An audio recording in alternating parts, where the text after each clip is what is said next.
আজকের কথাগুলো ডানা থাকা পাখি উড়তে না পারার মতো। ছোট ছিলাম, ভালো ছিলাম, ঘুরতামই না কত। আম চুরি করতাম, জাম চুরি করতাম, করতাম না মাথা নত। ব্যাট ছিল না, বল ছিল না, ছিল কাঠের গুড়ি। তখন গেম খেলার মতো মোবাইল ছিল না, আকাশে উড়াইতাম ঘুড়ি।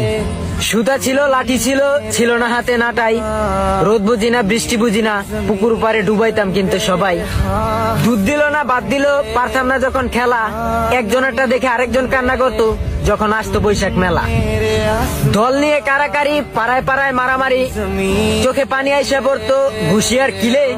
যতই মারামারি করি না কেন, আবার সবাই যাইতাম মিলে। সকাল বুঝি না, বিকেল বুঝি না, যাইতাম খেলার মাঠে। সপ্তাহে একদিন বাজার করার জন্য যাইতাম বাবার সাথে হাটে। এইটা মজা লাগে না, ওইটা মজা লাগে না, খাইতাম ডালদা ভাত। সকালে না খাইলে বিকালে মায় বাড়ি দিত ফাত ফাত।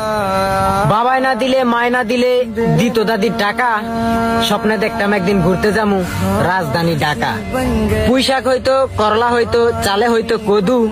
ঘুরতে যাওয়ার মতো কেউ না থাকলো, থাকতো একটা দাদু। মানুষ ছিল, আত্মীয় ছিল, ছিল বন্ধু কারি। বেড়ানোর মতো জায়গা ছিল না, ছিল না নির্বাড়ি। মেলায় যামু, খেলনা কিনমু, কত কিছু খামু। খাওয়ানোর মতো ছিল প্রিয় একটা মামু। পটকইতো, হাসাইতো, ভাবতাম তার মিথ্যে কথাটাও হাসা।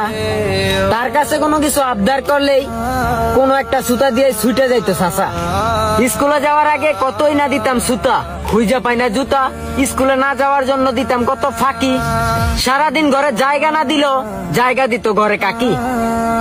মা বলতো সন্ধ্যাবেলা বাড়ি ফিরবি তাড়াতাড়ি, আর বাড়ি ফিরতে একটু দেরি করলেই খেতে হতো জারুর বাড়ি। ছোটবেলার কাহিনীগুলা কতই না ভালো লাগতো। আমার কথাগুলা ছন্দের মতো হইলেও কথাগুলা কিন্তু বাস্তব। সকল আত্মীয় স্বজন